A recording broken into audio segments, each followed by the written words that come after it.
A very good afternoon to one and all, and welcome to the third session of Horizon.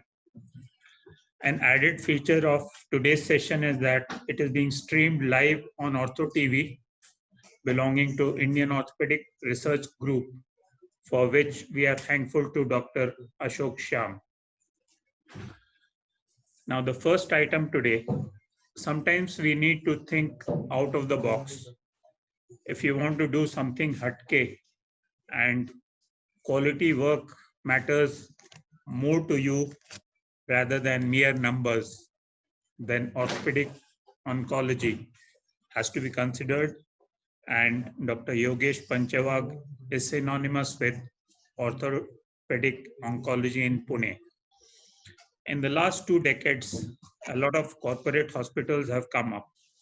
So those who want to remain in the metros, that is a definite consideration.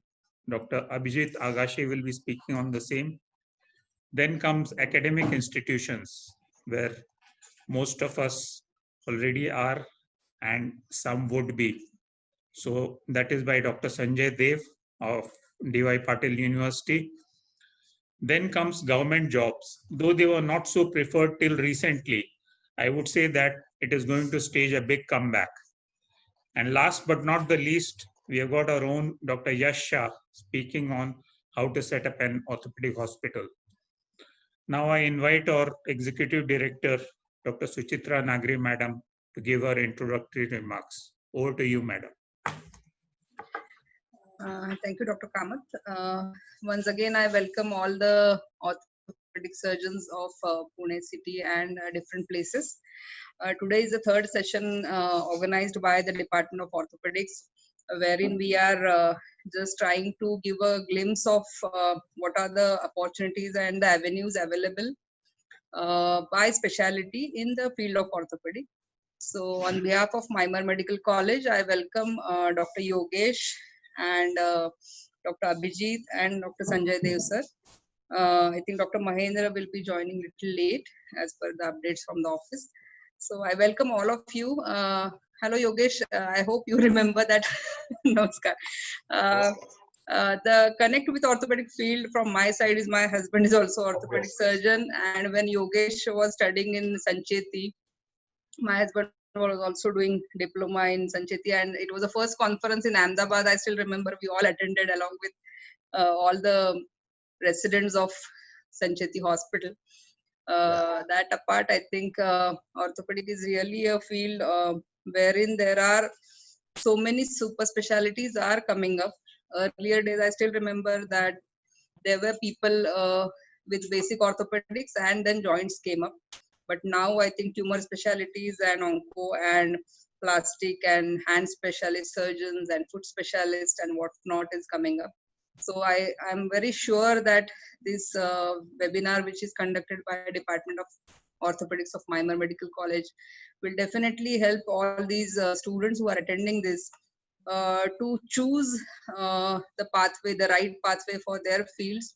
And as we are covering starting from the basic orthopedics to the opportunities world over, I'm pretty sure that people will take this opportunity to learn and to choose the right pathway for themselves.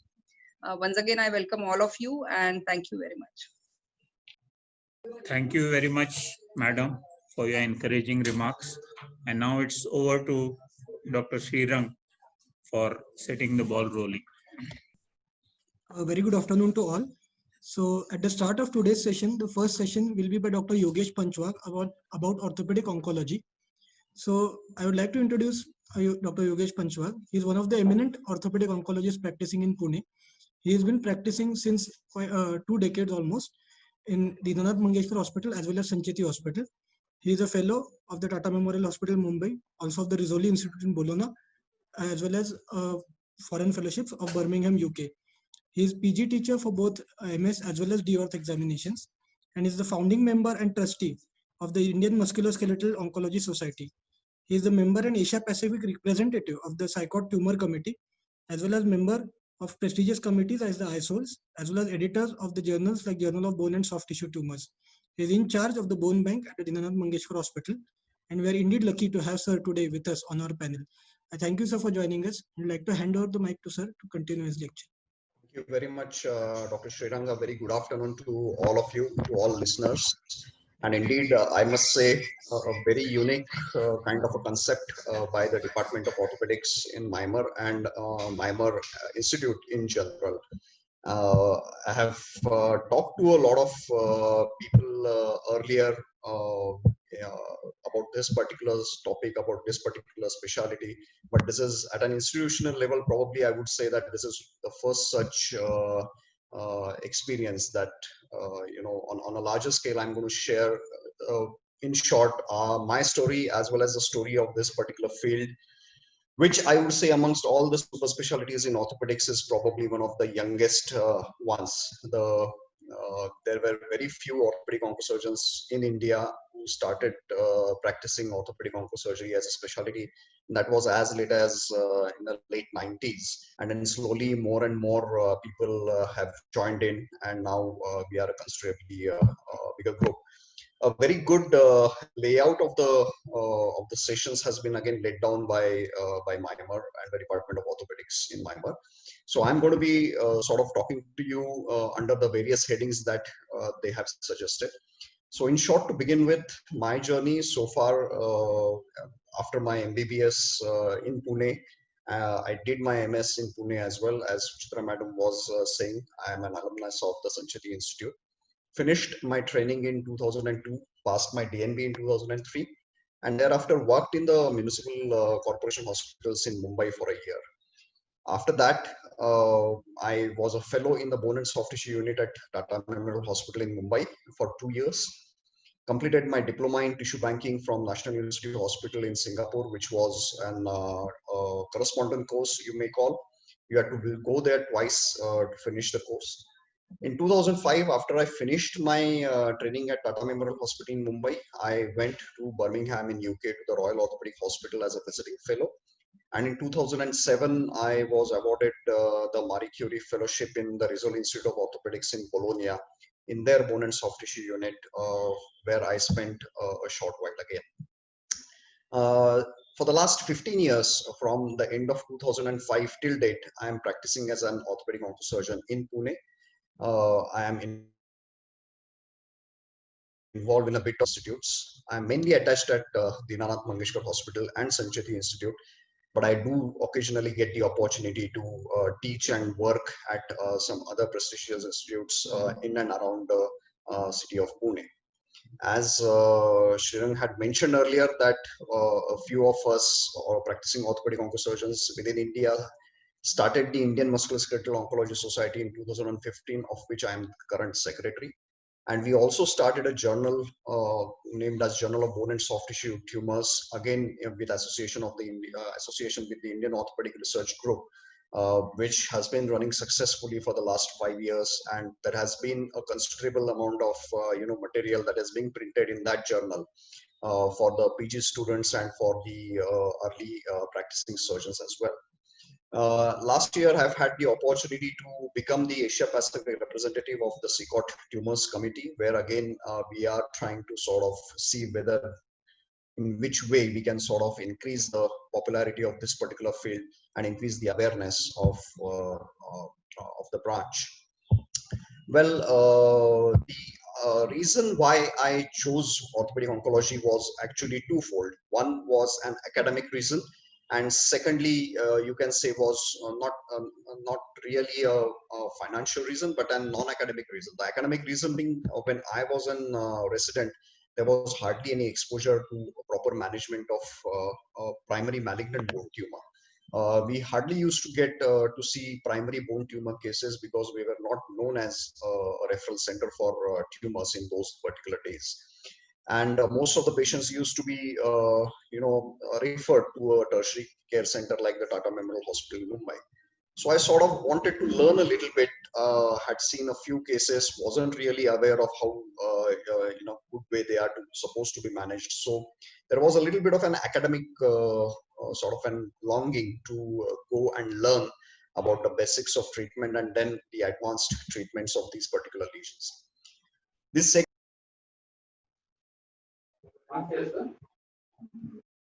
was muted just a minute. Yeah, the second reason why I chose this particular field was that I knew that I was going to be practicing in an urban setting, and I wanted a niche field to practice where there was, there was a bit of a challenge, as well as I wouldn't have to sort of focus a lot on promoting that particular field. But this particular sort of turned out to be a counterproductive step, as you will come to know from my further slides.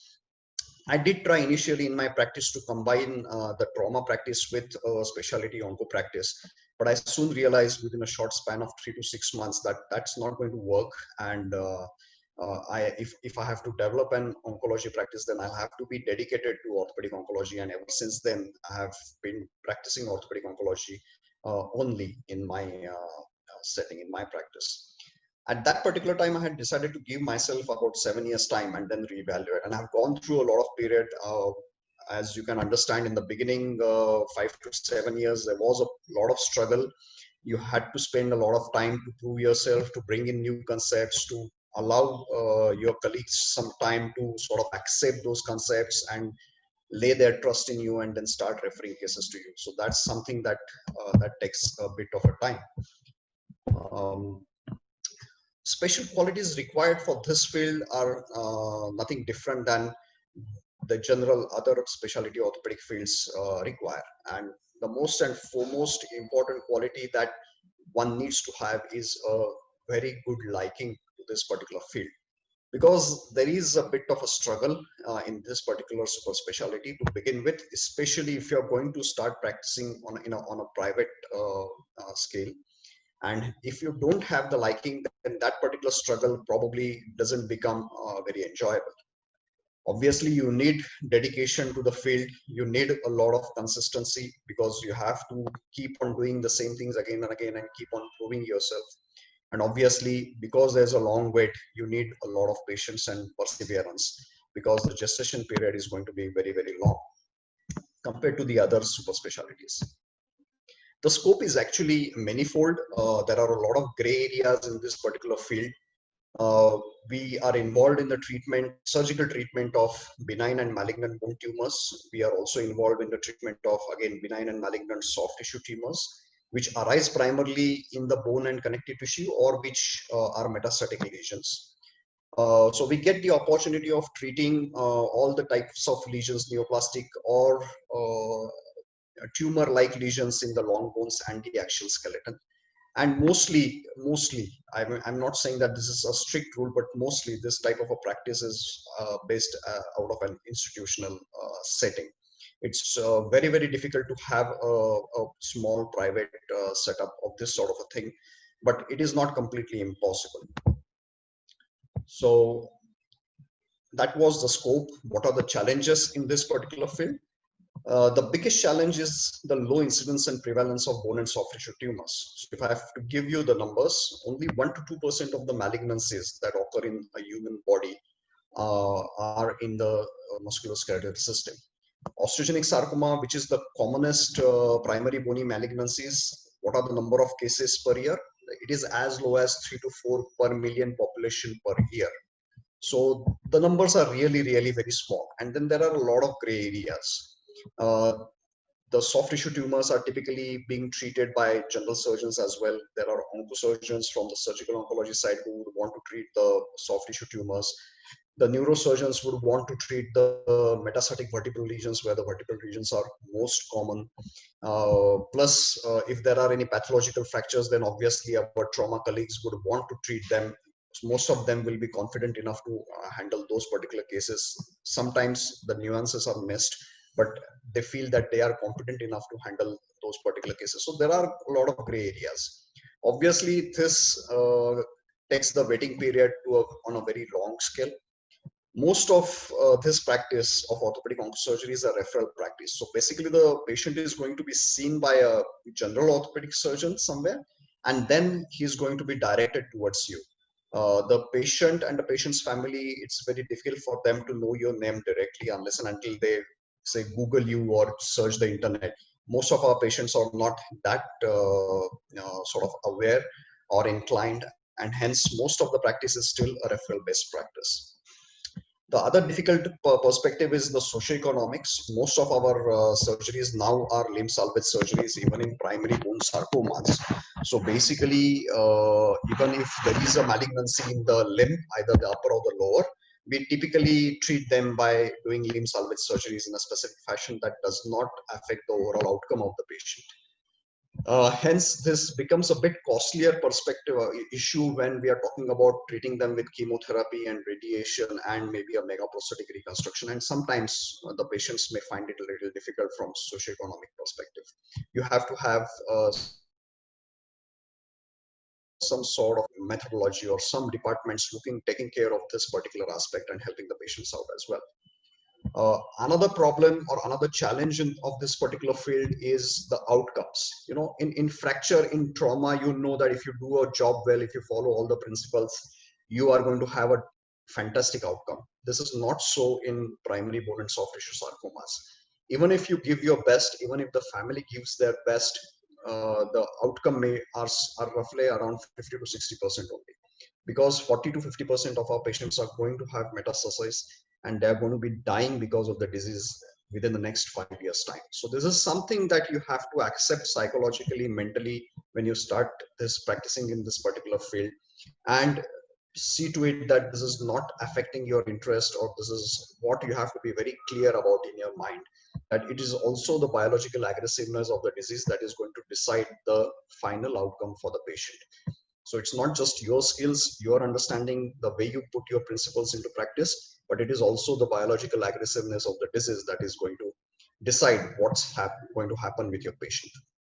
Even in those patients who go on to have a complete cure, and which we declare at the end of say 8 to 10 years of follow-up, and we have about 50 to 60% of those type of patients, they may have some issues with their functionality of the limbs, and you may be you should be willing to deal with those particular aspects at a later date as well.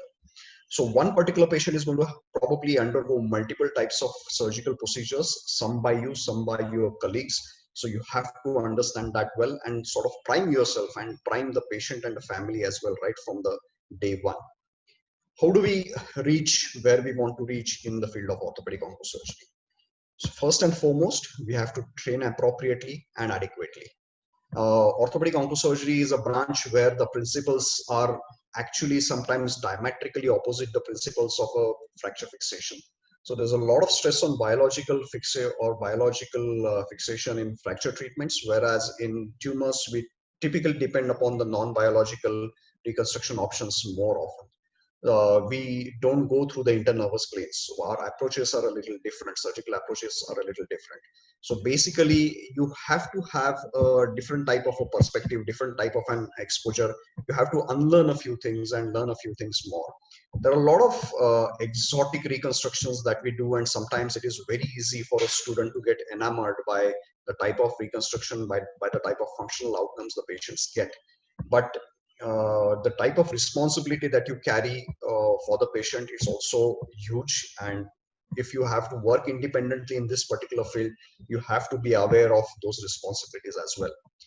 In practice, you could be working either in a government setup or a private setup, or sometimes the setups are a mix of public-private kind of a partnership, and depending upon what type of a setup you work in, the things could be a bit different. We have to remember that to begin with, at least, we need to choose cases well. We have to focus on treating the straightforward cases and then go on to treat the complicated cases later on. In orthopedic oncosurgery, it is always a team approach. I'm not the only person who is going to be treating the patient alone. There's my radiologist, there's a pathology team, there is a radiation oncology, medical oncology team involved, and we do something what we call as a tumor board discussion or a multidisciplinary team meetings, wherein the patient's final management is going to be decided. So one needs to be building such a team over the years if you have to be successful in orthopedic oncosurgery. Most importantly, we have to know when not to operate. We have to let go some patients. We have to treat them with palliative intention if they are presenting very late. Your colleagues, those who are going to refer cases to you, have to know your intention, your availability, your results, for them to lay their trust in you. So you have to understand what's going to be your responsibility and what is not your responsibility. The aggressiveness of the disease is not your responsibility. The genetic aberration that has led to that particular tumor formation is not your responsibility. But yes, I mean, if you have to treat a particular patient properly, you have to know that it is your responsibility, that you are aware of that particular technique and you are well versed with that technique. Also, you have to know what all complications can occur, because orthopedic oncology is one such field where the complication rate is probably the highest amongst the different fields of orthopedics. I might be having the highest rate of complications amongst all the faculty members that you got to hear over the next, or you will be hearing in the next sessions as well. So one needs to be very well versed in handling the complications as well. So you can't shun away the patient. You have to take responsibility for whatever complications occur. It might not be your fault, but you have to counsel the patient beforehand that such and such complication may occur, and you have to be confident enough to be able to treat that particular complications. There are no shortcuts to the top. I don't believe that I am at the top right now. I am still learning. You still keep on learning in these particular branches all the time. Well, I might be just a few steps ahead of my junior colleagues, but I'm definitely in top. But what I have realized and what I can tell you is that there is no need of taking any shortcut. You can follow all the principles, disease-wise or otherwise, and still may be able to make a good mark for yourself and for the branch. What are the steps of qualifications? Well, there are only about 2 or 3 centers within India which run certified courses in orthopedic oncology. One is the Homi Bhabha University 2 years diploma course in orthopedic oncology, which is run by the Tata Memorial Hospital. It's a 2 years course. There is a proper entrance exam. There is a thesis that is allotted to a student, and then there is an exit examination. The student has to be at least 1 year post MS for being eligible for this particular entrance test. And the second institute that does this is the All India Institute of Medical Sciences in New Delhi, which have a 2-year fellowship program, and they need a 2-year post-PG experience. Again, they have an entrance test and selection process and exit exam as well. There are other private institutes which run fellowship courses, though they may not be certified. Of them, some are the Hinduja Hospital in Mumbai, Rajiv Gandhi Cancer Institute in Delhi, and the Max Institutes again in Delhi, Gujarat Cancer Research Institute in Ahmedabad, HCG in Bengaluru, and I believe CMC, Vellore, and Adyar Institutes are also reputed cancer institutes within India, but I'm not very sure about whether they run a certified orthopedic oncology fellowship course or not. There are a lot of good orthopedic oncology centers abroad, and some of them, a couple of them where I have trained in, some of them I have visited. These are Royal Orthopedic Hospital in Birmingham, UK, and the Royal National Orthopedic Hospital in Stanmore, UK, one of the 2 premier institutes in the United Kingdom. In Europe, there are good centers in Italy, in Bologna, it's Rizzoli Institute of Orthopedics. There are good centers in Milan and Florence as well. Good centers in Münster, Germany. In the US, the Mayo Clinic, the Memorial Sloan Kettering Cancer Center in New York. In Canada, there's Mount Sinai Hospital in Toronto. And if someone's thinking about Australia, and then there's St. Vincent's Hospital in Melbourne, which have very good curriculum and very good courses which undertake fellowships in orthopedic oncology. What is the initial investment required for a field as such? Well, it's only time and time that you need to dedicate. The other set of requirements are pretty much the same as the other orthopedics. So you don't really require anything different than what's required by your trauma colleague or by your replacement colleague. Most of the things that we need to have in our orthopedic operation theater are sufficient enough for you to do the reconstructions in bone and soft tissue tumors.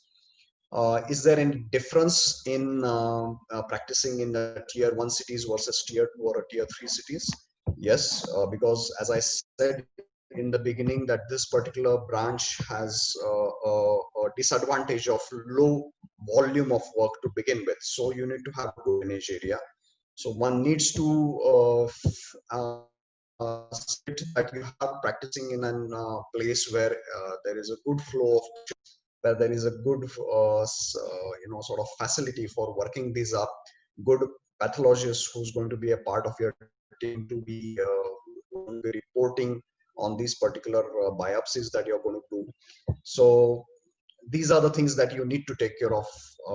And what's the time required to settle down in your own practice? Well, if it's a public setup, it's a government setup, then for people to really start doing your name, it takes at least around 5 years of time.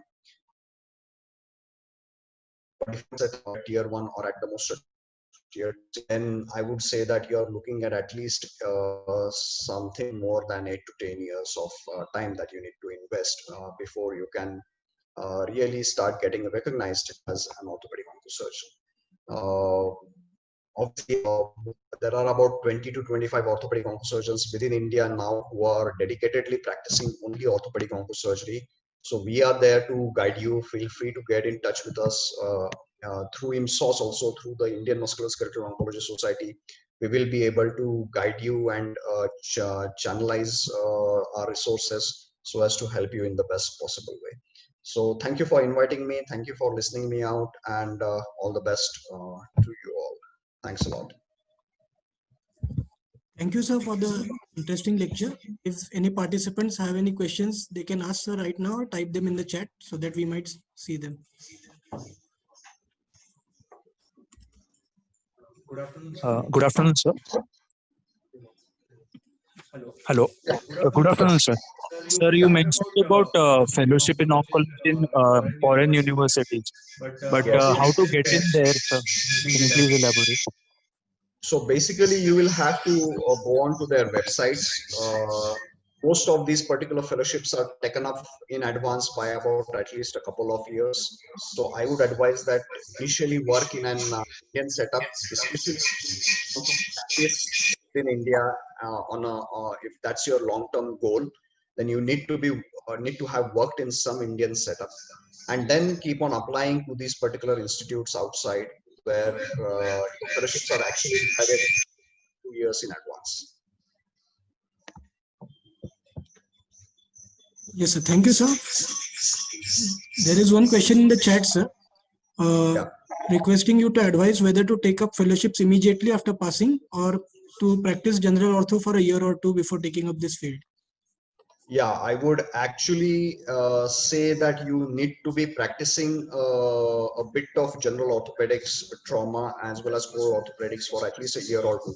And most of the institutes within India also will actually want you to have completed 1 or 2 years of general orthopedic exposure, because when you are learning, it's a different thing. When you are passed out, then there is a different sort of a learning. So I would say that yes, spend a little bit of a time in trauma, spend a little bit of time maybe in a broad specialty of your liking, and then start taking up fellowships. Don't go for dedicated fellowships, specialty fellowships immediately after your exam, because the learning process during your tenure as a student is different. And when you start doing cases on your own, that particular learning process through practical experience is totally different. So I would advise you to spend a little bit of a time, at least 2 years or so, practicing general orthopedics. Yes, sir. Sir, there is one more question. Yeah. From one of our faculty, sir.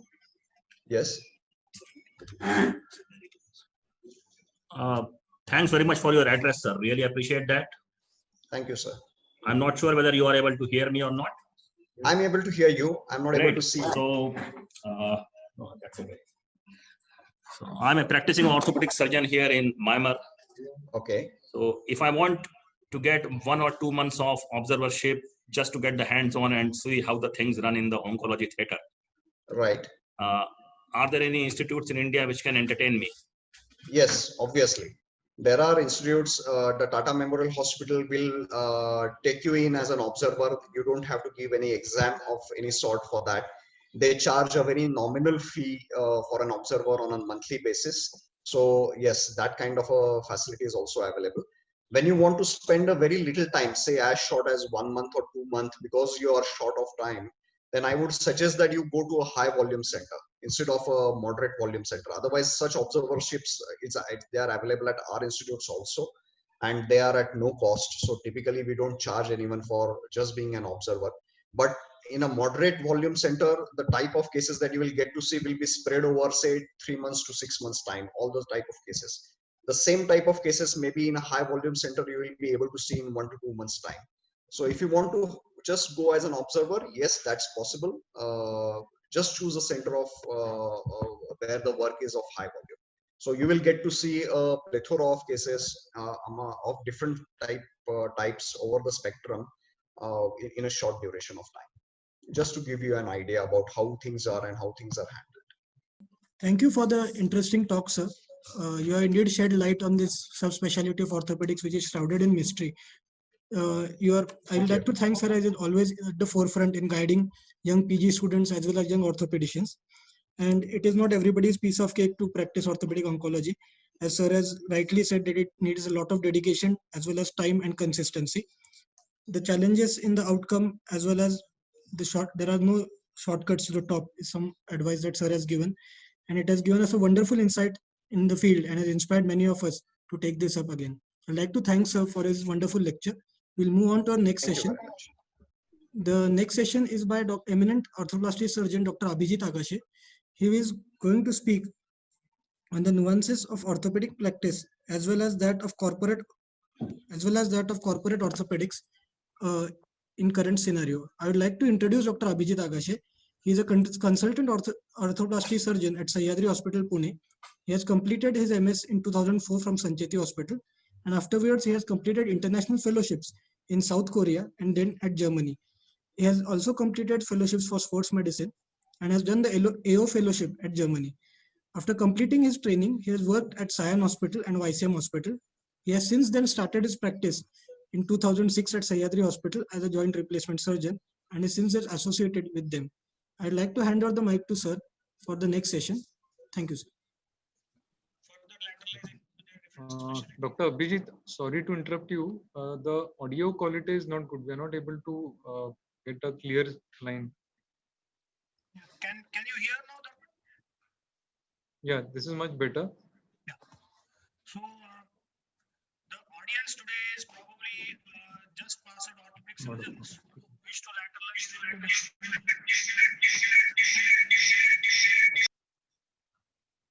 And for them, it's a general talk, nothing to do with arthroplasty, but it's a basic general talk about how to go ahead in your private practice before you actually start.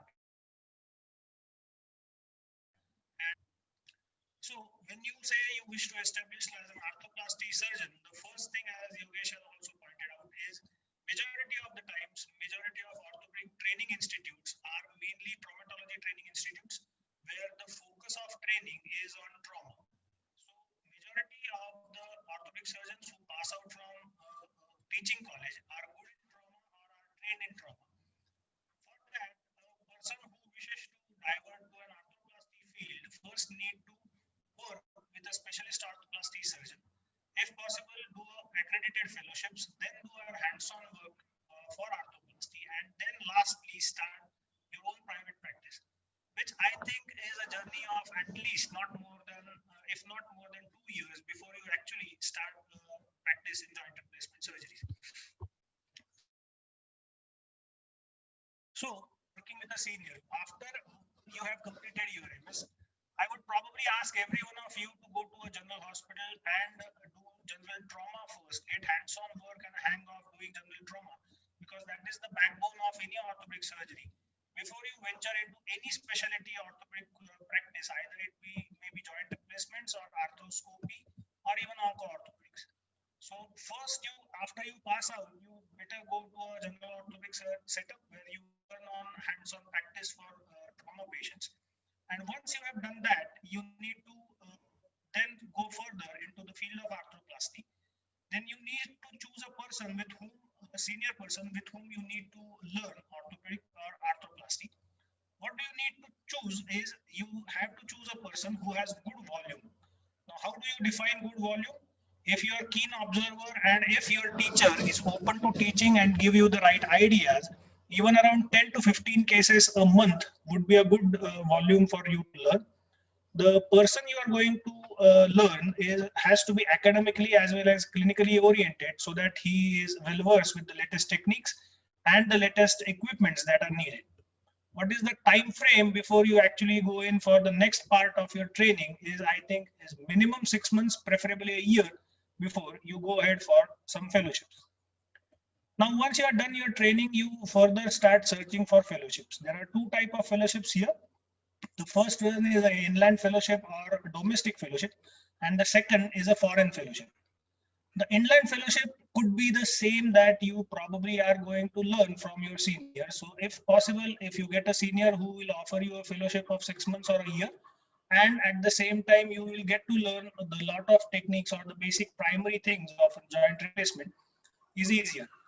So getting an inland fellowship comparatively is much easier. It turns out to be much in Indian rupees. Comparatively, the wait time is much lower. Usually, 3 to 6 months after you have applied in any of the inland fellowships. In this, I would, particularly in the case of our country, where we are spread out across from Kashmir to Kanyakumari, I would like to tell you one thing very clearly, that preferably to choose a fellowship, a domestic fellowship, in an area where the spoken language is the same as yours. So it is, you are able to get the communication. That communication is not only with the patient, but the communication is very vital when the operating team is talking to each other at the time of surgery.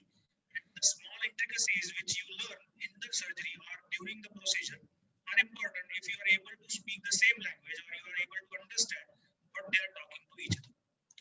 Majority of the fellowships inland are paid, or they pay you a stipend. The stipend is not very high. You can probably sustain for yourself. But even if you don't get any stipend for an inland fellowship, I think it is absolutely okay if you are getting a good teacher or a good mentor, when a good volume of surgeries are happening and the teacher is academically also oriented. Once you have done a Indian fellowship, the next thing is to come is foreign fellowships. Now, the foreign fellowships are really hard to get. The wait time is pretty long, as Yogesh has rightly said. It ranges from not less than 3 years. So what I probably will suggest all our junior colleagues is apply for a foreign fellowship at the same time that you are applying for a domestic fellowship, so that your wait time is reduced, and by the time you get a foreign fellowship, your primary Indian fellowship is already done. It is difficult to get clinical or accredited fellowships. Why clinical or accredited fellowships are important? There are two major aspects to it. Once you are a accredited fellow or a clinical fellow, you get into the surgical scrubs and actually wash up for a case and assist the surgeon. Second, in majority of the accredited fellowships, you get paid for doing a fellowship, whereas a plain clinical fellowship which is not accredited, you will not be paid. But there are a lot of fellowships which are available, which are not paid, but you don't have to pay much. The stipend that you get if you have an accredited fellowship is pretty good, but I would probably not mind having a non-accredited or a non-stipendary fellowship where I get a good volume of surgeries being seen and get to scrub for almost each case. So how to get a fellowship, particularly inland as well as foreign fellowships? I'll just give you a few ideas how I have tried or how I have gone about my fellowships. Is take help from your seniors and teachers. When I say seniors, mind you, I'm not talking about seniors who are 5 or 10 years seniors to you. Those students who have passed out around a year or two, maybe 3 years prior to you, those are the students who are in contact with majority of these fellowships. Might have just done their fellowships also, and their recommendation is an important link to get into a fellowship. So try and take help of your seniors. Second part is read journals is not just the paper, but you also have to see the authors in majority of the journals will give their contacts, particularly emails mentioned onto their papers. So write emails to those authors and seek a fellowship. Get in touch with those who have already done a fellowship, as I already told you. So those who are actually doing a fellowship or have done a fellowship would be in a better position to tell you which are the open positions. What is the average expected time or wait time you can get in, and they can also recommend your name to the mentor there, so you get in a fellowship comparatively easier. Yes, some companies do offer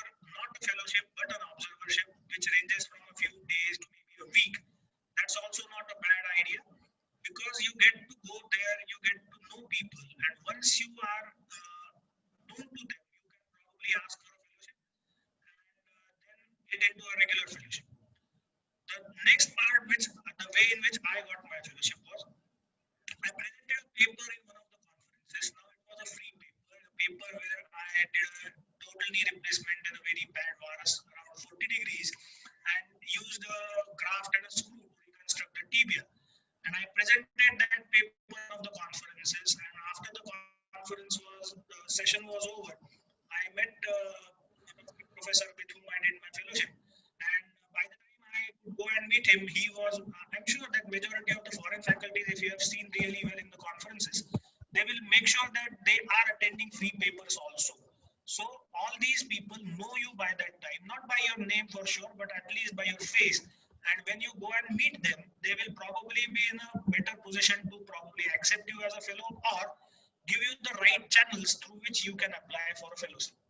So get in personal contact with these people, particularly at conferences, present papers, read journals and send emails. Get in touch with your seniors so that they can give you the exact time or the exact area where you are going to get a fellowship. Now, hopefully you have gone ahead of getting a fellowship and you have got a fellowship. So what do you learn at the fellowship? Obviously, you are going to learn the art of surgery and how to do it. That is all okay. But what more important you have to learn during your fellowships is how do they get their bailout situations in difficult times. So supposing they are doing a total knee or a total hip replacement, and while broaching your femur, they get a femoral fracture or a metaphyseal blowout while doing uncemented stem. So how do they get out of that situation? That what is their bailout during these difficult situations is something you have to keep an eye on and asking or your mentor.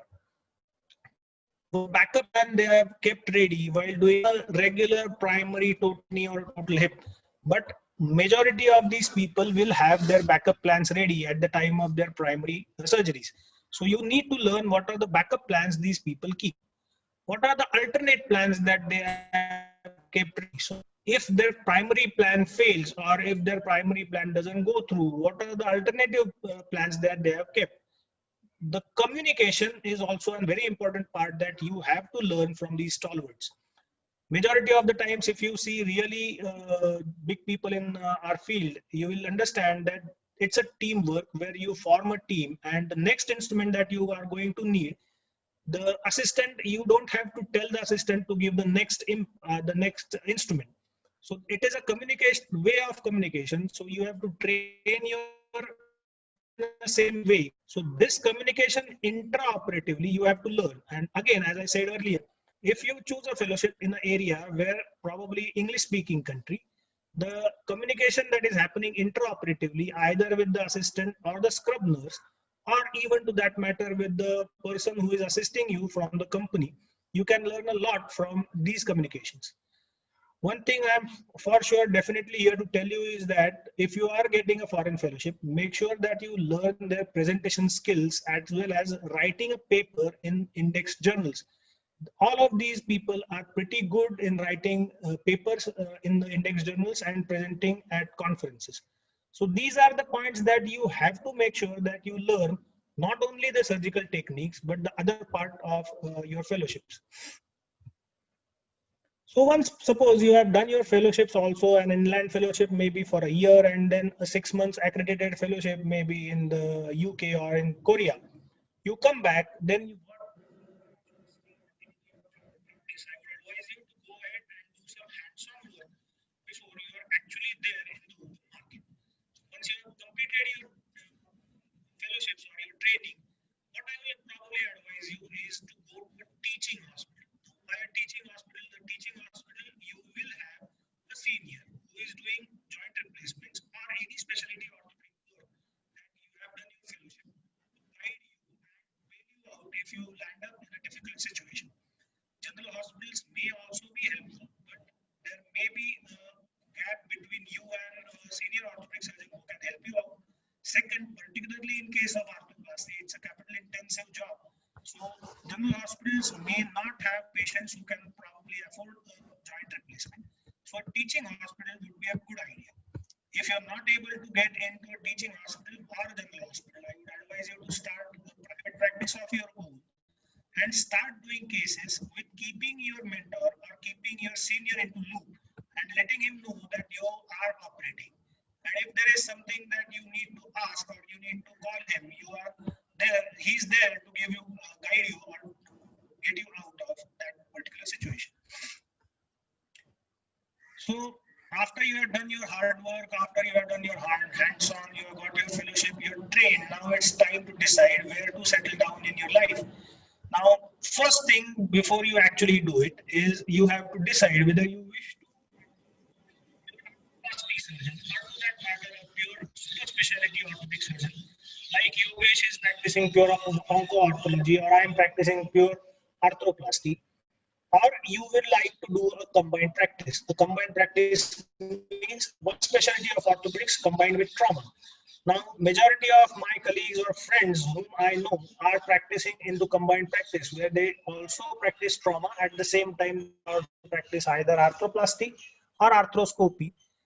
Very few of us are into pure specialty orthopedic surgery or pure arthroplasty, or as Yogesh is into pure ortho-oncology. So depending on that, you need to choose the city that you are settling in. A metro city like Mumbai or maybe Kolkata, Delhi, Chennai, Bangalore is going to be a tough ask.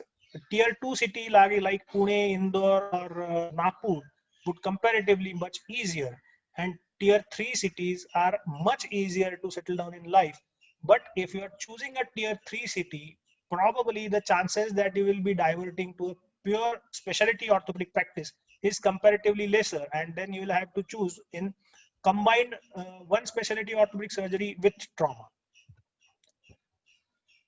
Then let me come to my last topic, working in a corporate setup.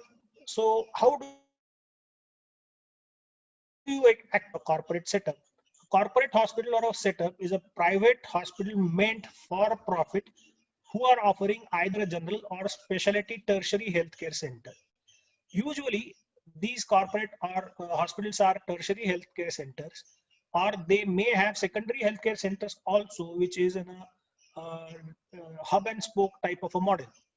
These hospitals are majority of the times either 100 or 500 or above beds. They are multi-specialties with state-of-art facilities and excellent backup systems. Working in a corporate setup, yes, it is good to get an entry, especially because majority of the corporate setups are either going to ask for a minimum qualification where majority of them will probably ask for a foreign qualification or an adequate experience of at least 5 to 10 years before you can join in a corporate hospital as a consultant. You may join these hospitals as a full-time job where you are a salaried employee of the hospital in a particular specialty. At times you may actually get in as a junior consultant or a lecturer, which is also not bad if you're going to practice in a metro or tier 2 city to get into a good hospital. And then it's a steep ladder to climb where you gradually from junior consultant reach to a full-fledged consultant in maybe around 5 to 10 years time. But you have to be on your toes always to get into that particular slot. So what are the advantages of a corporate hospital? The non-surgical part is very easily available and the help is very easily available. The setups are excellent. You don't have any hassles of non-medical medical establishments and management, like whether a mama she has come, a help has come, whether some equipment is functioning or it is not functioning. Then other parts like if the patient is having diabetes or other medical issues, it is very difficult for a small setup to manage all these things together.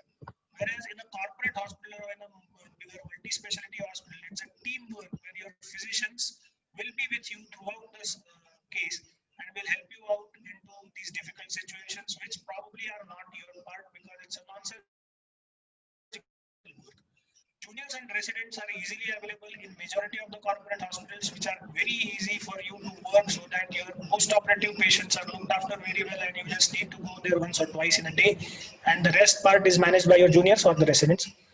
If you land up in difficult situations, majority of the corporate hospitals again will have adequate help from seniors or your colleagues who can help you out in difficult times, particularly during surgery. As I have diverted to joint replacements, but during joint replacement, if I have to by any chance have led to a patellar tendon avulsion, I can ask my arthroscopy colleague to come down and suture the tendon for me, and as well as brace the tendon using a hamstring graft taken from the same incision, which again he is an expert in that, where I am not. So this type of an help is easily available in the corporates, whereas in smaller setups they are difficult to come by.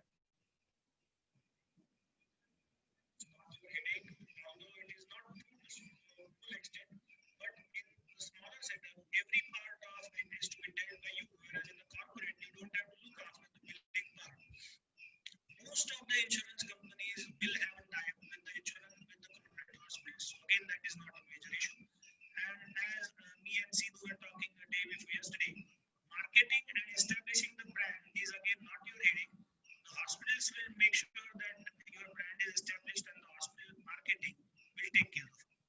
With that, I would like to thank all of you for listening and be available for any help you want. You can write down my email ID or the telephone number that I provided.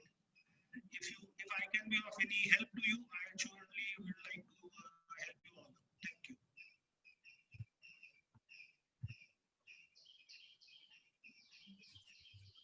Thank you for the educational lecture, sir. If any participants have any questions, they can ask sir directly or they can type in the chat so that we might hear them.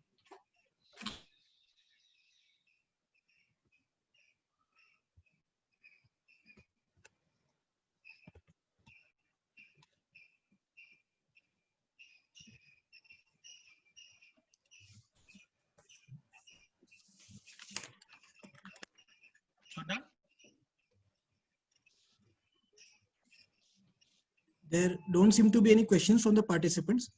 I would like to thank sir for taking out his valuable time for us. He has highlighted the need for the high volume of work to get specialized in arthroplasty, as well as to be well versed with the latest techniques and equipment. He also highlighted the fellowships both inland and abroad, which would be preferable for us. He has pointed out in corporate work culture, the latest in corporate work culture, the most important things will be communication and teamwork. And also the main point I think was in the art of surgery that we need to know what to do if we need to bail out in difficult cases.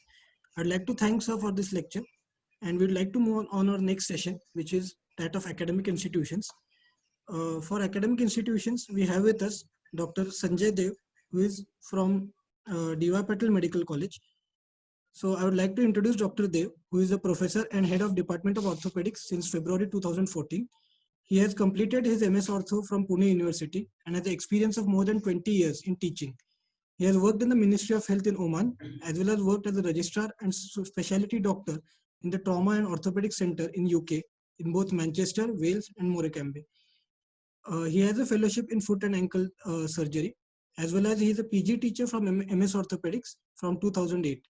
He is a PhD guide in MS Orthopedics since 2017 and has recently had 2 students who were awarded with the PG degree. We are indeed lucky to have sir today with us on our panel. I'd hand over the mic to sir and ask him to start his lecture.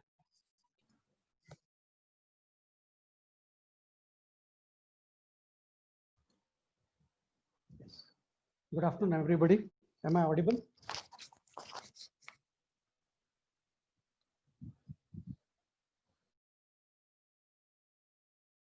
Hello. Hello. Yes, sir, you are audible, sir. Yes. Yeah. Good afternoon, everybody. Thank you. Thank you. I would like to thank the Mimar Institute for giving me the opportunity to talk on the behalf of the academic institutions and the opportunities or the broader perspective in this particular subject.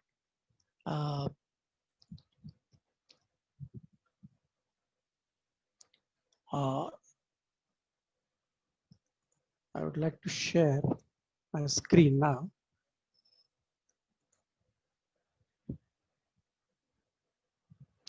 Is my screen visible?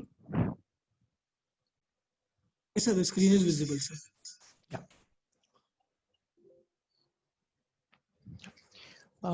So today's topic, which is given to me, was academic institutions and the broader outlook, basically for the students who have just passed their MS Orthopedics, And the first step is basically nowadays, as everybody is aware, that after passing your MS Orthopedics, nowadays it is mandatory to do your senior residency. And during the process of this senior residency, what I would suggest everybody is to build up on your academics and curriculum CV. And second is preparing for your further workup so as to become faculty in this particular specialty, because nowadays getting appointed as an assistant professor, you have to successfully complete 1 year of your senior residency, and that requires your research work, and the you may have to face an interview as well, because nowadays getting the senior residency in government institutes is becoming quite difficult. So getting that, you have to face the viva, you have to do your research work, you have to do your thesis work properly, and maintain your CV. So after that, it is a bit easier, as I would say. If you broadly divide working the institutes in Pune, for example, the medical institutes, there are central government institutes and private medical colleges where you are likely to be shortlisted or you would be considered for doing the senior residency post. As it is a MCI or a National Medical Council directive now, that everybody has to complete their senior residency. So there are government institutes in and around Pune. For example, there are ESIS hospitals, BJ Medical College, YCM, as everybody knows. But getting a senior residency in these institutes is not that easy.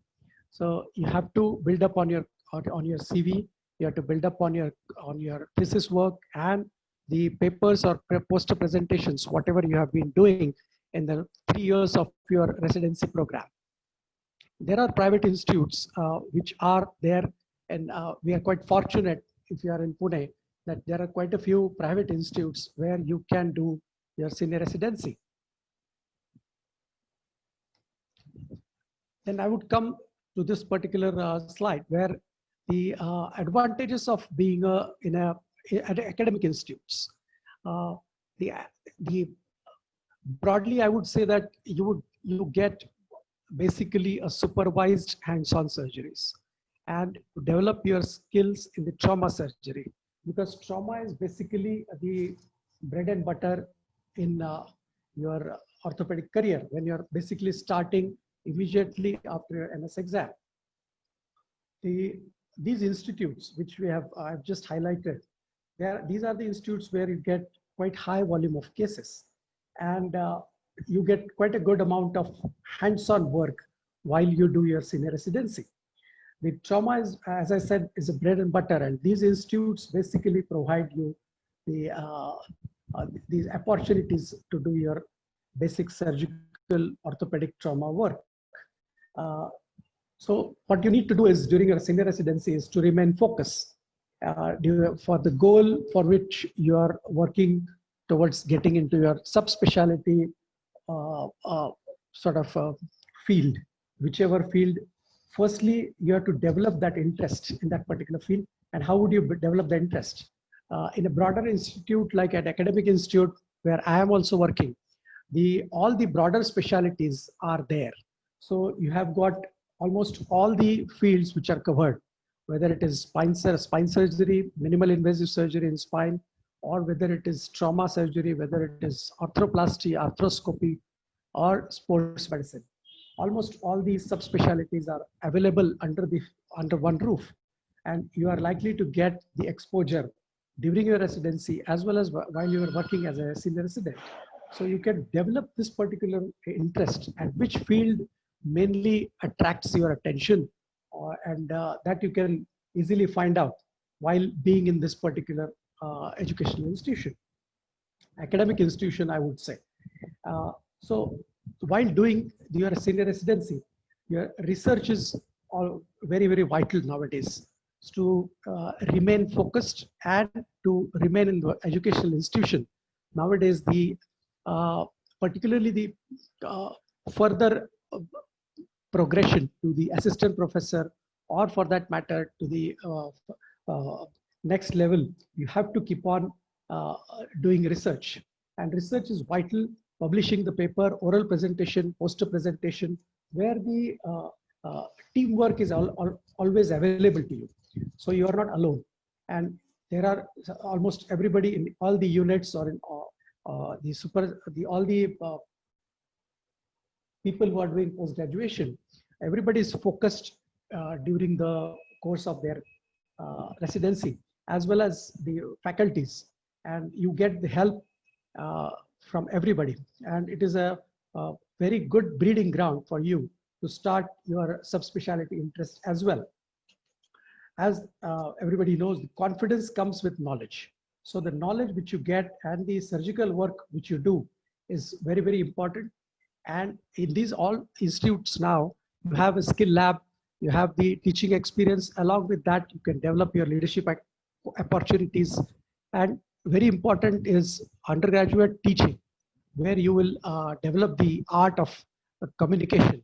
Because when you need to teach somebody, you have to be better informed yourself. Unless and otherwise you do that thoroughly well, you cannot teach anybody. Leave aside just at the undergraduate level even. And then in all our institutes, we have got postgraduate students as well. So here in undergraduate teaching, where you will develop the habit of talking, where you will develop the habit of delivering the clinic or taking the lecture. These things you can easily develop. And this will give you tremendous confidence in going ahead in your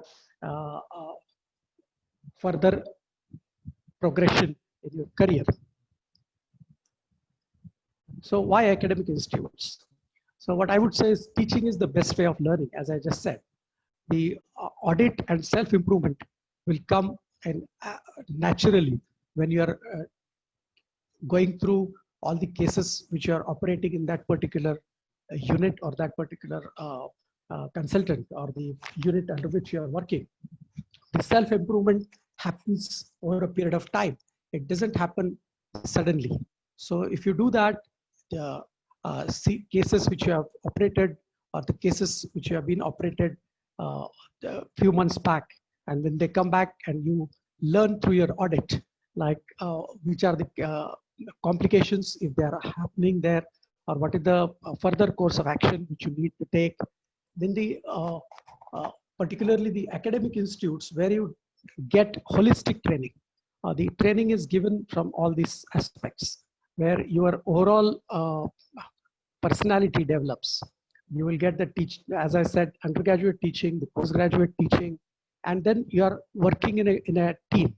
So where your seniors are there to guide you, where you are having your colleagues with you, and there are postgraduate students working in the same unit. So it becomes a give and take situation all the way. Then cross-fertilization of ideas. This is very important when you're working in academic institutes, because the person, if you're working firstly, the orthopedic residency, when you start your career with, you start with firstly is trauma surgery. And that is the bread and butter, as I said already. The trauma surgery will give you the basic tenets or the basic aspects, how to deal with the surgical sort of planning of the procedure. And then you that same planning which you see during your trauma surgery is equally applicable when you go for arthroplasty surgery. The same planning which you can apply when you are doing a minimal invasive surgery. The same planning is applicable when you are doing the arthroscopic surgery.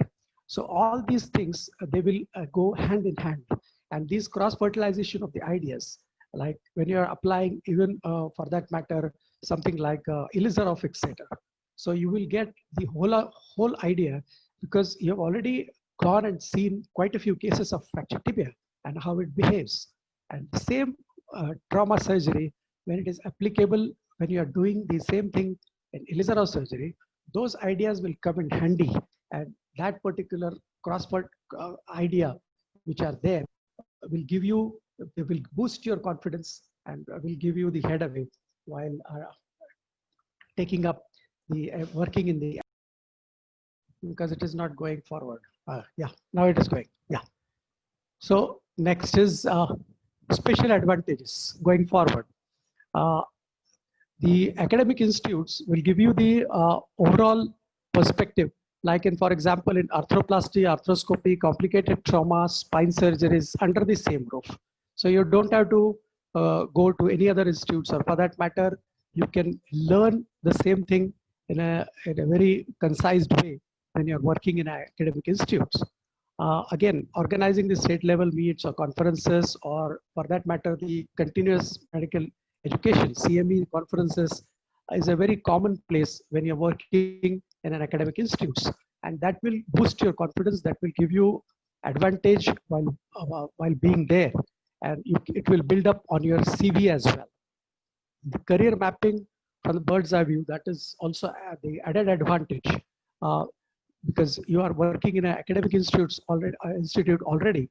So your whenever your application goes for any particular fellowship, or you're going for any further studies or super specialty work or subspecialty work, that will get highlighted, and your CV will get the basic advantage. Getting the references when you are working in an academic institute is a bit easier. I would not say that it is not possible outside, but it is more carries more weightage, because you have already been seen by the other professors, other unit heads, and that gives the basic advantage. So you are getting the references, and going further in your progression becomes a bit easier. What are the further advantages? What I would say is very important is in academic institutes is you grow in your teaching experience. The undergraduate teaching, when you are working as a senior resident, or when you are working even as a JR3 for that matter, that same thing continues, and the teaching experience improves over a period of time. And the further advantage would be the creating and maintaining the respect among your peers and seniors, so that because you are getting exposed to the teamwork and your enthusiasm and your work ethics wise, you will be spotted quite easily, and you will get that in an academic institutes quite easily. The experiences in managing that particular position, whichever you hold in that particular unit, will give you the confidence. The endless opportunities are there. The institutes nowadays, all the academic institutes for that matter, even in a city like Pune, almost all the institutes here are having some of at least one or two international collaborations, and which will give you the added advantage while pursuing your career further. And in a long term, you would never think again while working in an academic institute. So at the end, what I would say is, knowing is not enough, but it should be we should apply, and wishing is not only enough. We must do that. So I thank you again, and thank the institute for giving me the opportunity for giving me this lecture. Thank you very much for the wonderful talk. If anybody has any questions, they can ask her directly, or they can type them in the chat. Can you hear me, sir? I'm not aware at the moment whether you are able to hear me or not. So Yes. my question to you is that where you are going to draw the line between the SR in your hospital and a third-year trainee in your hospital, if they are competing between the same cases and if they belong to the same unit? No, who is going to get the preference? Yeah, basically, This is a daily, day-to-day situation in many hospitals in India. What I would say is basically this is in any hospital for that matter, in an educational institution, the hierarchy is always maintained. So the senior resident, what cases he can do or what cases he should do, and what cases basically goes for the JR3, that is almost like a drawn line for that matter. So even in that case, that particular unit or that particular hospital or that particular consultant or whosoever is heading that unit, he has to make that clear-cut pro forma. So which are the cases which are basically meant to be operated at the level of the JR3, because we are working in an education institution, and whatever before you are getting your degree, whatever surgeries you are going to get are basically only supervised surgeries. You are not going to get anything independently because you are not still legally an orthopedic surgeon. Unless and otherwise you have got that degree. Once you get degree, once you have passed, then you become an orthopedic surgeon. Then once you do that, and then you start working as a senior resident, then you are working not like a resident, but you are a part of the faculty. So once you are a part of a faculty, so whichever unit or whichever working pattern which you are following, you have to have a team pattern, team approach. You can't just, you have to listen to, you have to take everybody along, and then you have to plan the surgical list. So it is not only the question of who is going to do the surgery, but whether that particular surgery is good enough or that particular person is already having that background knowledge and the experience required to deal with that. So all these things will come into play. So it's not only the question at the SR level or JR3 level or lecturer at senior resident level. So you have to deal with that situation as per your routine protocol which you have laid down in that particular hospital or in that particular unit, and you have to work accordingly. That is my frank opinion. I would like to thank sir for the informative talk.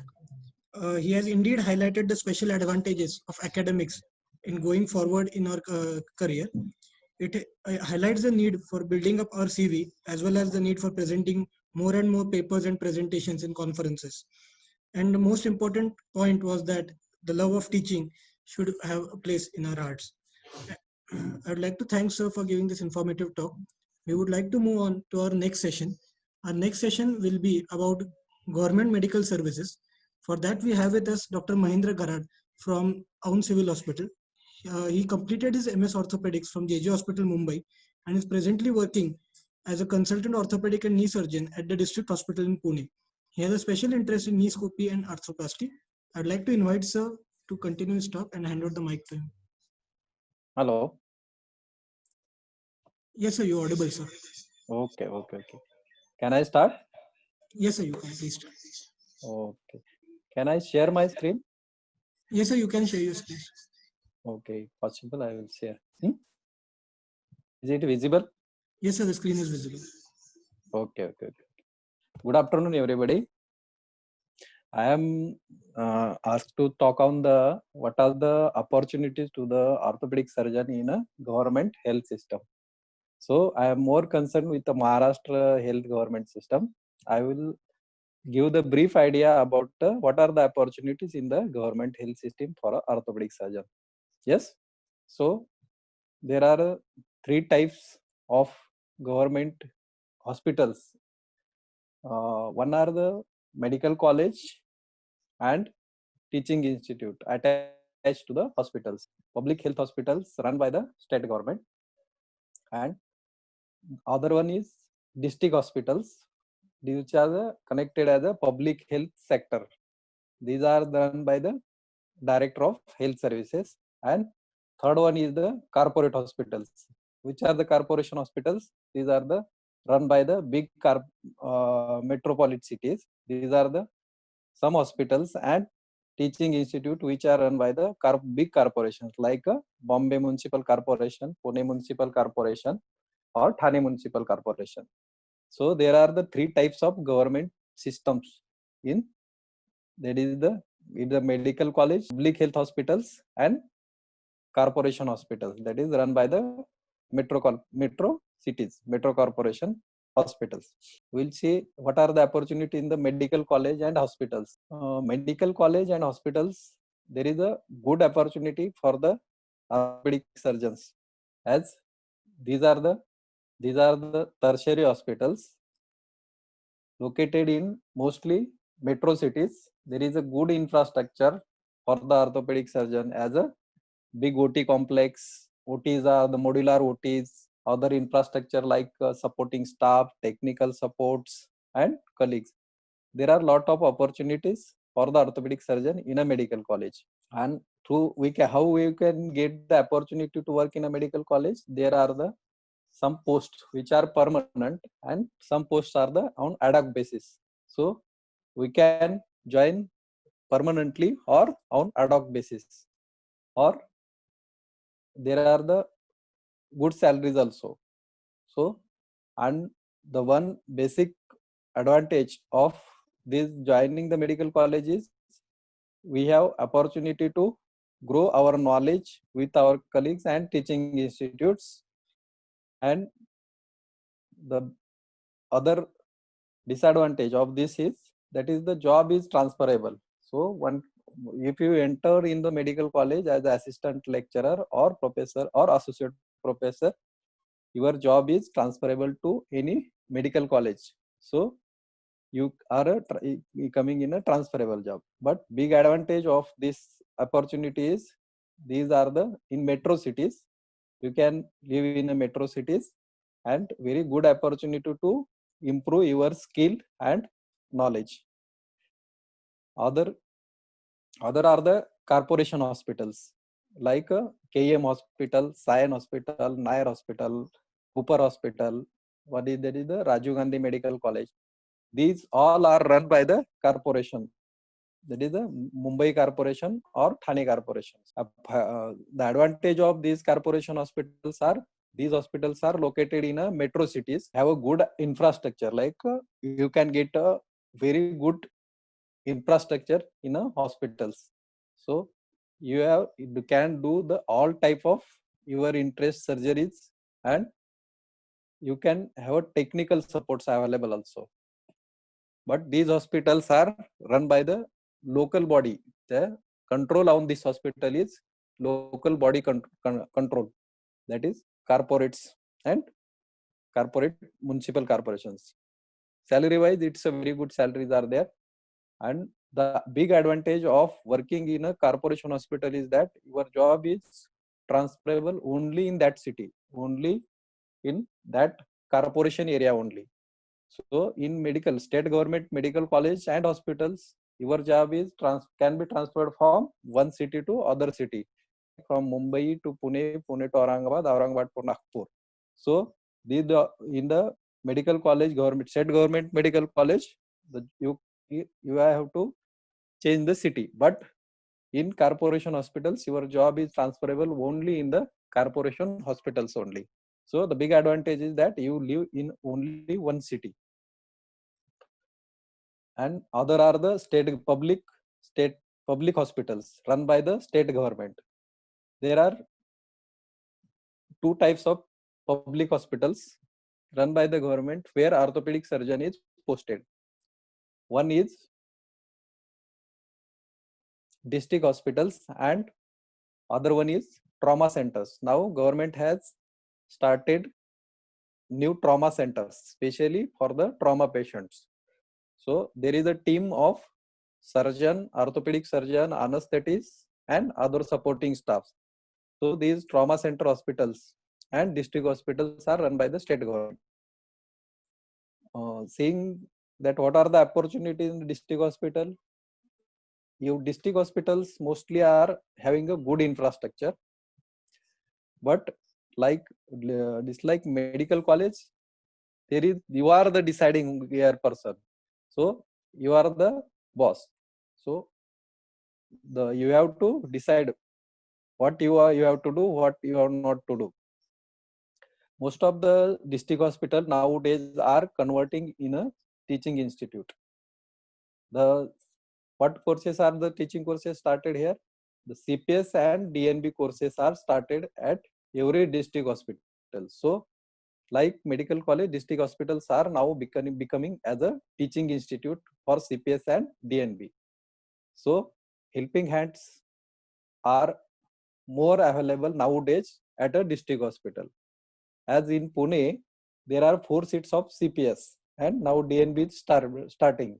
So 8 residents and 3 to 4 consultants are there. So nowadays district hospitals are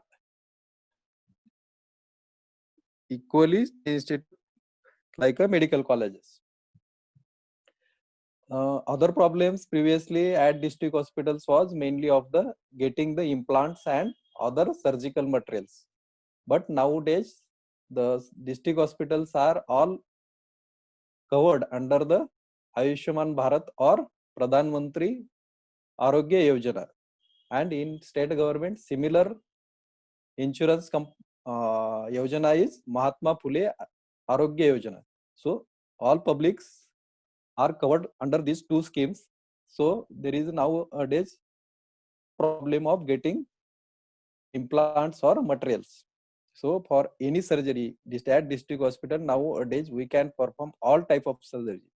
That is even including the joint replacements, spine surgeries, or scopies, all scopies and all trauma we can do under these schemes. So as the district hospitals are nowadays becoming as equal to a medical college. And here other thing, the advantage of district hospital compared to medical colleges is here you can decide what you want to do. So you are the key person.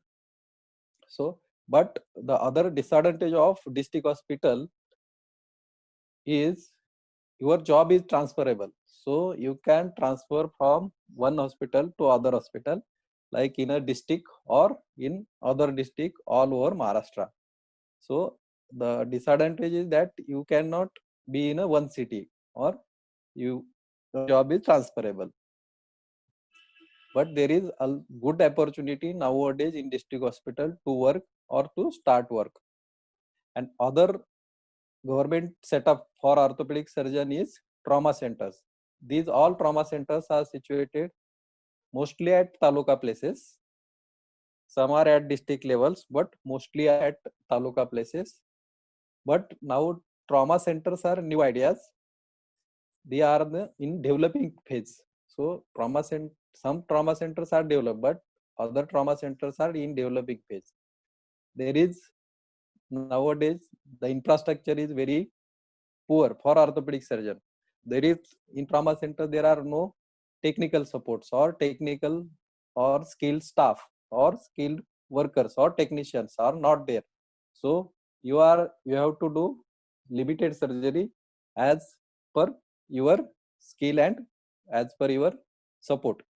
So nowadays trauma center there is not much to do, but district hospitals and government medical colleges are very big opportunity for the orthopedic surgeon as covered under all schemes, and we are getting all materials and implants for the orthopedic surgeon. Thank you, sir, for the informative talk. It was If any certainly a question- difficult topic to talk about government health services. You have indeed highlighted the allotment and sharing of responsibility between corporations and that of the state government. Yes, yes. One of the main disadvantages of the government job remains that it is a transferable job. Transferable But job. like he highlighted in district hospitals, we get to be the ultimate authority and decision maker for all types of surgeries. Yes, We are yes. thankful to sir Yes. for taking out his valuable time and Okay, delivering okay. this lecture. I would like to move on to our next session, which will be the setting up of a corporate hospital. For this session, we have with us our own faculty, Dr. Yash Shah. I'd like to introduce him. Dr. Yash Shah is working as an assistant professor in Minas Medical College for 1 year. Afterwards, he continued for 4 years as assistant professor in Mimar Medical. And he has been working as 4 years as chief orthopedic consultant in Matraseva Medical Hospital, Pune. He has done numerous fellowships in sports rehabilitation, like the Johnson and Johnson Fellowship, as well as the fellowship in arthroscopy under Dr. Abhay Narvekar. Also, the Smith and Nephew observership with Dr. IPS Oberoi at Artemis Hospital, and the observership with Dr. David Rajan in Orthovan Hospital, Coimbatore. He was the official doctor for the Cricket World Cup in 2011 and the IPL in 2011 and 2012. I'd like to hand over the mic to sir and ask him to continue with the further lecture. Yeah, good afternoon, everybody. So my topic is setting up your own nursing home or your own hospital. So I'll just share my screen. Yeah, so is my screen visible?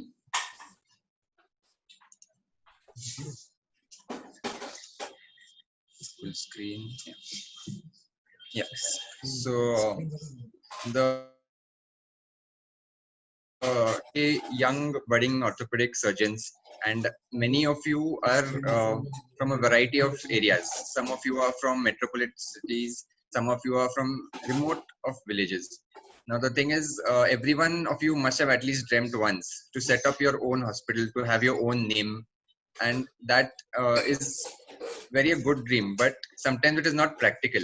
Sometimes there are lots of obstacles, mainly financial obstacles, or you don't get a good place, or if you're living in a crowded metropolitan city, so there are better job prospects in a corporate hospital than your own hospital.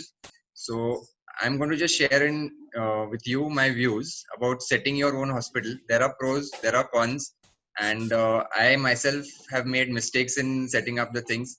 So Adolf Hitler once said that if you learn from your own mistakes, you are great. But if you learn from other people's mistakes, you're greater. So you can learn from my mistakes. I'll just guide you through the process. Now I have my own hospital in the heart of Pune, and that is basically you should, whenever you plan your own hospital, you should have your own view, your own vision.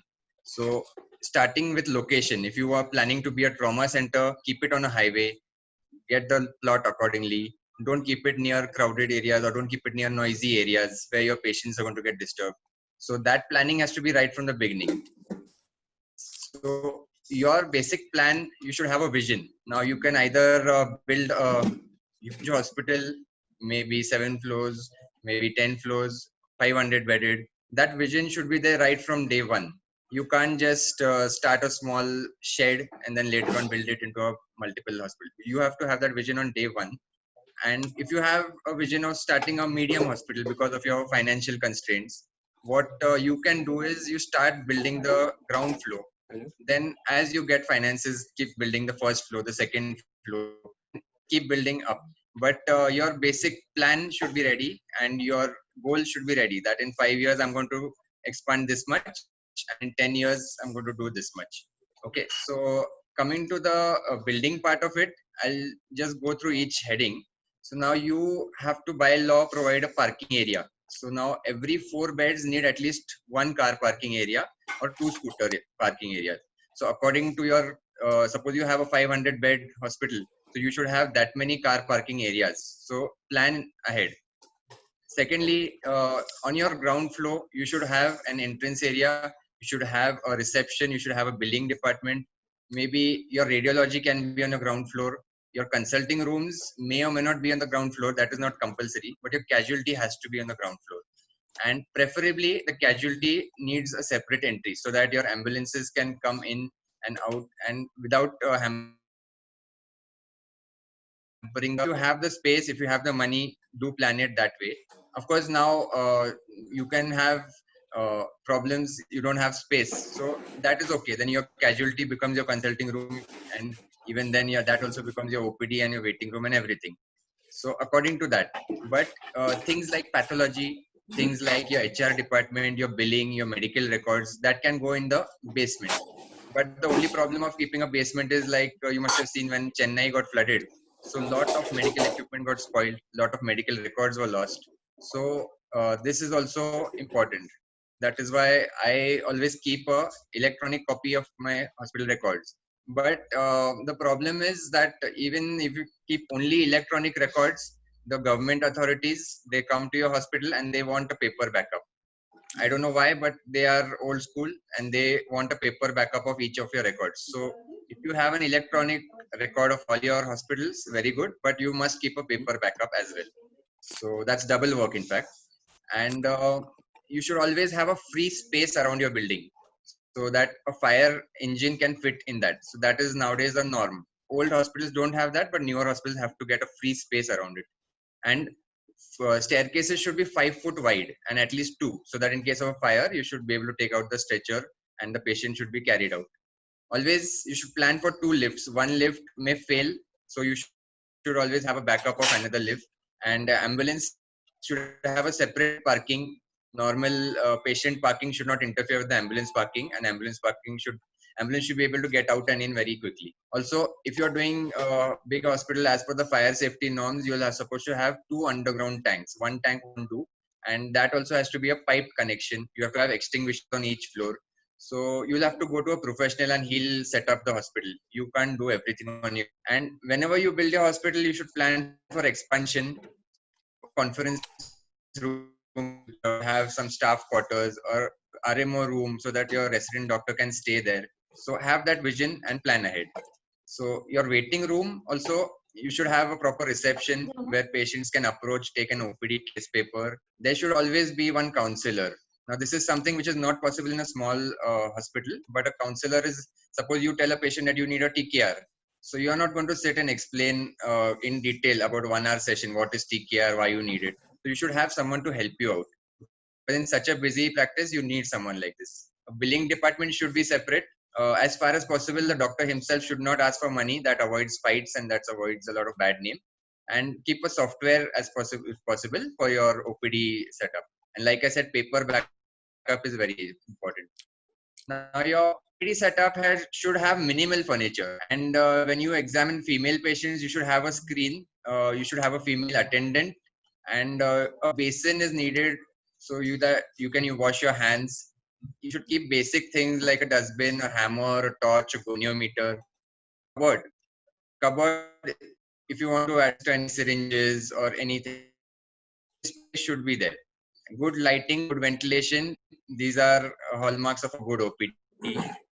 Bed sheets change because many a times, and especially after this COVID, patients are fussy about sleeping on the same examination table.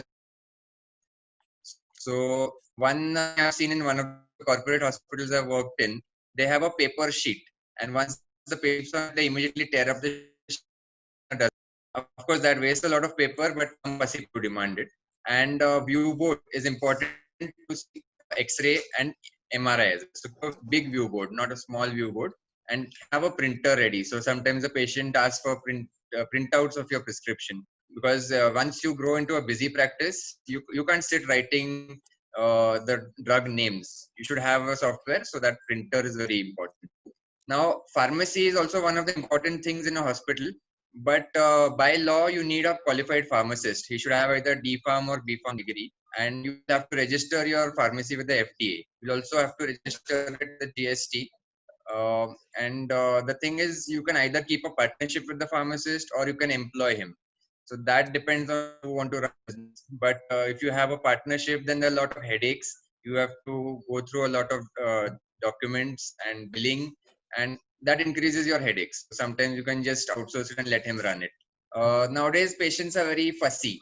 Earlier, patients sleep even on a mattress, even like if the beds were full. But nowadays, people want 5-star treatment. They want the best of beds. They want good private room. They want attached bathroom. So you have to plan for all this, and you can keep a Fowler bed. Okay, so Fowler bed, patient can at least eat comfortably. Traction kit has to be there in the ward, and sometimes you need to give leg elevation, so bed blocks should be there. The bed should be well spaced. No keeping a tuberculosis patient next to an arthroplasty patient. There's no sense in that. So have a good planning. Keep male wards, female wards separate. If preferable, keep an ortho ward separate. And your dressing drum should be or any oxygen will just emergency drugs should be at all the floors, and each bed should have a bell to call the nurse. Your is not compulsory, although patients demand it, but you should have windows and well ventilated wards, and fire exit should be well labeled. So this is my ward.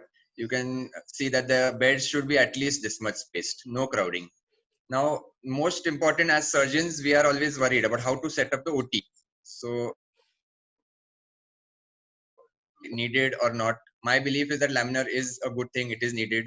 Now, even in this, there is a vertical laminar floor and a horizontal laminar floor. So, please do not install a horizontal laminar floor. That is not scientific. A vertical laminar flow is important. And many of these people who build laminar airflows for you, they will tell we'll do a modular OT as well. So they'll promote you for a stainless steel wall. So although all that is expensive, it is not compulsory.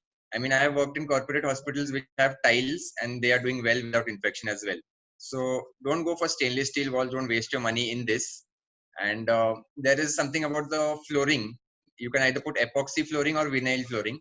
So the problem with vinyl flooring is that after a few years, you get air bubbles under the carpet, and that is not a good thing. So, but the problem with epoxy is that it gets scratched with sharp instruments. So you have to choose among them. As far as my view is concerned, you can even put tiles, but you should maintain your aseptic field.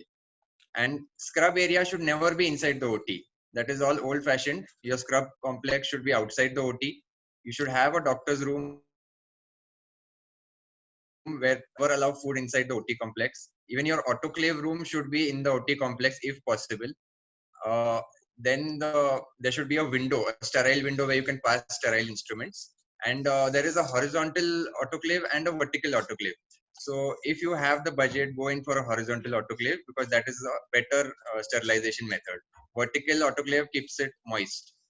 And keep 2 set of chappals, one chappal or OT's shoes should be outside in the OT complex and one outside your main OT. So that's double sterility.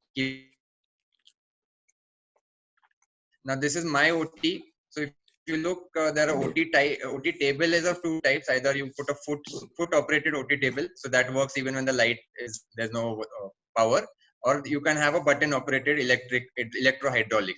So according to your preference, you can choose, but better to have a dual power supply. So in case there is a battery failure or some electronic component failure, you can operate it by foot. And always keep well ventilated windows so that if a power failure goes off, you can get natural sunlight into your OT. Now, if you look at this, I have kept electric power outlets on each wall.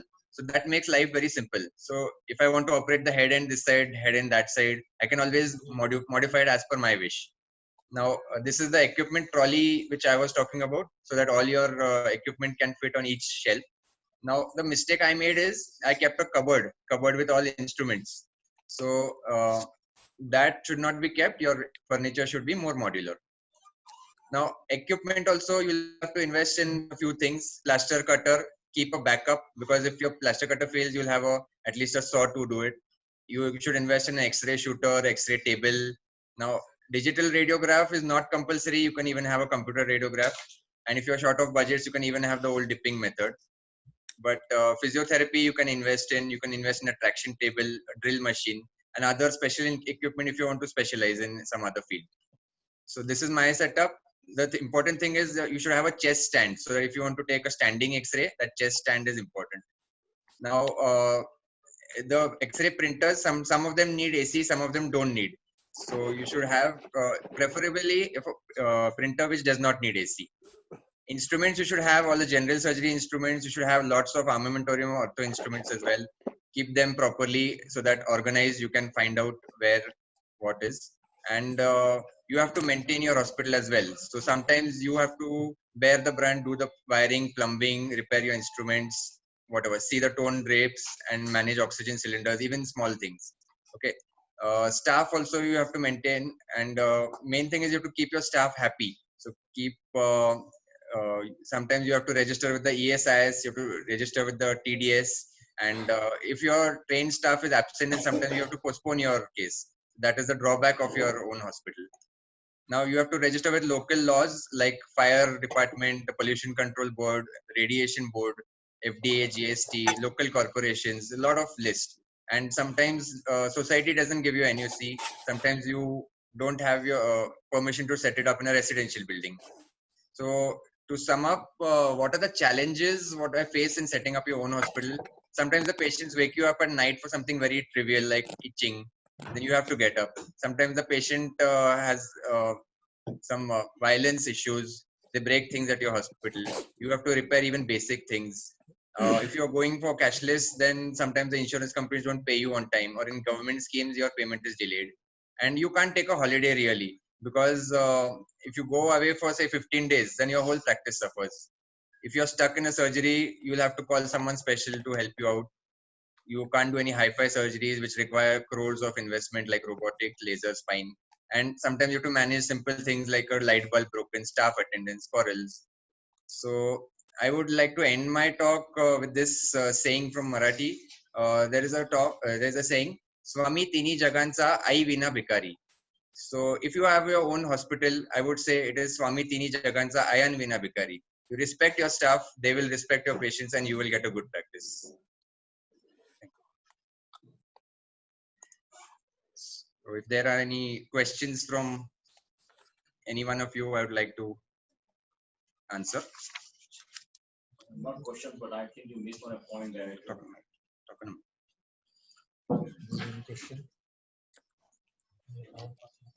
It's not a question, but I think you just missed on a point that you need a round-the-clock medical officer in the premises Right. to serve the patients. Definitely. And if you yourself are not planning to sit there, then you have to at least employ maybe an MBBS person.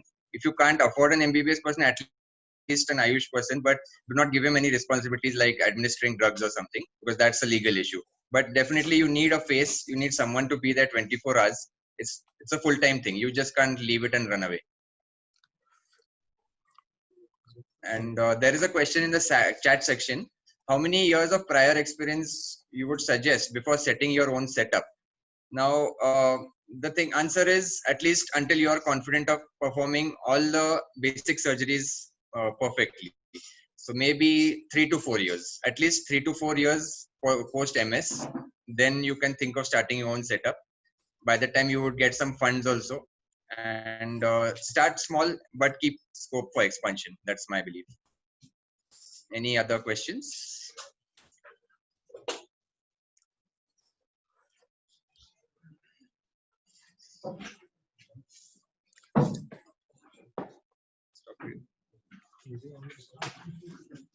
Yes, so I think there are no other questions. So we had a good session today. It was a very good academic feast and very helpful tips from Dr. Panchwag about the oncology, Dr. Agashe about arthroplasty, and we had a good information about from Dr. Sanjay Dev also and Dr. Garad also. I hope we have inspired you somewhere or the other, and hope to see you soon on our session 4 on Sunday at 2 o'clock. So do join in at that time as well. Thank you.